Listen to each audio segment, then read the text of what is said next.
నమస్తే, welcome to reflection news. నేను శర్మ. అనవసరంగా నన్ను వివాదంలోకి లాగారు. నరవణే గారి గురించి తెలుసు కదా. ఈయన పుస్తకం రాసిండు, 4 స్టార్స్ ఆఫ్ డిస్టెన్సీ అని ఒక పుస్తకం రాసిండు. ఆ పుస్తకం తర్వాత ఆయన దాన్ని చదవలే, ప్రింట్కు హక్కులకు ఎవరికి ఇవ్వలేదు. అది ఆయన ఇంట్లోనే ఉన్నది. కాంగ్రెస్ అధ్యక్షుడు ఏం చేసాడు, ప్రతిపక్ష నాయకుడు రాహుల్ గాంధీ ఒక పుస్తకం పట్టుకున్నాడు, పార్లమెంట్లో ఆగమాగం చేసాడు. ఈయన నెత్తంతా కొట్టుకున్నాడు. నేను పుస్తకం రాసింది నిజమే, కానీ అది ఎవరికి తెలియదు ఏం రాసిందో, దానికి ప్రింటే కాలేదు, నీ దగ్గరికి ఎట్లా వచ్చింది అంటే మన నాయకుడు ఏ పుస్తకమో పట్టుకొని ఆ పుస్తకం అన్నాడు. అట్లా ఉంటుంది. ఏమంటున్నాడు ఈయన,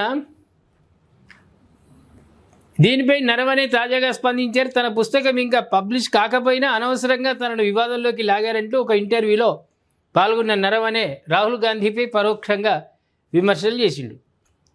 నరవణే రచించిన పుస్తకం the curious and the classified on earth, military myths and mysteries ఇటీవల విడుదలైంది. ఈ క్రమంలోనే ఆయన పీటీఐతో మాట్లాడుతూ, ఈ మధ్య జరిగిన నా పుస్తక వివాదం తర్వాత 2 పుస్తకాలు రాశాను.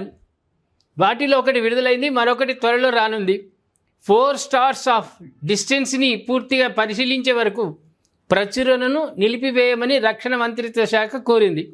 ఆ విషయం అక్కడితో ముగిసింది. నేను ముందుకెళ్లను. నా వరకు అది ముగిసిపోయిన అధ్యాయం. కానీ ప్రచురితం కాని పుస్తకాన్ని వెలుగులోకి తీసుకొచ్చి దానిపై తీవ్ర చర్చలు చేశారు. దీనివల్ల పుస్తకంతో పాటు నన్ను ఈ వాదంలోకి లాగినట్టే కదా, అది ఏమాత్రం సమంజసం కాదు అని రాహుల్ గాంధీని ఉద్దేశించి పరోక్షంగా విమర్శలు చేసిండు. రాసింది వాస్తవమే కావచ్చు, కానీ దాంట్లో ఉన్నది ఏం తెలియదు ఎవరికి. ఏ పుస్తకం పట్టుకొని నువ్వు పార్లమెంట్లో గడబడి చేసినావు. వాస్తవానికి ఒక ఆర్మీ, సగటు ఆర్మీ కానీ వాళ్ళ ఉంటుంది, వాళ్ళకు రూల్స్ అండ్ రెగ్యులేషన్స్. ఒక ఆర్మీ అయినా సరే, లేకుంటే రక్షణ శాఖకు సంబంధించిన మంత్రి అయినా సరే, పదవి పోయిన తర్వాత నా పీరియడ్లో ఇవి జరిగినాయి అవి జరిగినాయి అని కథలు రాయడానికి కానీ పక్కోళ్ళకి చెప్పడానికి కానీ వీలు లేదు.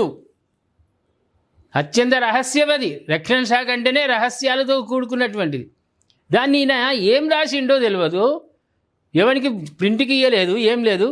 రాహుల్ గాంధీ పార్లమెంట్లో ఆగమాగం చేసిండు. ఇది ఉంది, అది ఉంది, అది ఉంది, ఇది ఎవడు చెప్పమన్నాడు, నేను ఎవడు పుస్తకాన్ని పట్టుకొని రమ్మన్నాడు అంటే ఏదో ఒక రకంగా తన ఉనికిని, పార్టీ ఉనికి ఎట్లయినా పోయింది, తన ఉనికిని చూపించుకోవడానికి అభూత కల్పన అంటాం. ఉన్నది లేనట్లు, లేనిది ఉన్నట్లు మెజిషియన్ మ్యాజిక్ చేసేవాడు చూపిస్తాడు. వాడు ఇవి అట్ట తయారైండు రాహుల్. దాన్ని పక్కన పడేసిండు, అది మురిగిపోయిన అధ్యాయం అంటున్నాడు. తర్వాత 2 పుస్తకాలు రాసిండట, దాంట్లో కాంట్రవర్సీస్ ఏది లేదు కాబట్టి ఆ పుస్తకాలను విడుదల చేసాడు. ఎంత బాధ్యతాయుతమైనటువంటి వ్యవహారం ఉండాలి. అమాయకులను కాశ్మీర్లో చంపితే దానికి స్పందన లేదు, కానీ పాకిస్తాన్లో ఉగ్రవాదులు చంపితే దానికి స్పందన రాహుల్. ఆయన ప్రతిపక్ష నాయకుడు. పాకిస్తాన్ వాళ్ళకి ఏమైనా జరిగితే స్పందన, దేశంలో హిందువులకు ఏమైనా జరిగితే నో స్పందన. రేపు ఈయన ప్రధాని అయితే ఏం చేస్తాడు, భారతదేశాన్ని తీసుకుపోయి తాకట్టు పెడతాడు. ఏమనుకో, ఇటలీకో జపాన్కో తాకట్టు పెడతాడు. పాకిస్తాన్ ఎట్లయినా కొన్నాడు వాడు, ఆ దమ్మే లేదు వాడికి. పెట్రోల్కే పైసలు వాళ్ళ దగ్గర. మన పెద్ద ఎత్తున మీటింగ్ అన్నాడు, 2 దేశాలు 3 దేశాల వాళ్ళు వస్తున్నారంటే హోటల్లోనికి పైసలు కట్టలేవాడు పాకిస్తాన్ వాడు ఎందుకు కొనగాడు. కానీ వీళ్ళు రాహుల్ గాంధీ అటువంటి వాళ్ళు పాకిస్తాన్కు సపోర్ట్ ఇస్తారు. అట్లున్నది. అనవసరంగా నన్ను వివాదంలోకి లాగారన్న నరవణే మాటలు గురించి ప్రేక్షకులారా మీరు కామెంట్ రూపంలో తెలియజేయండి. సబ్స్క్రైబ్ చేసుకోండి, షేర్ చేయండి.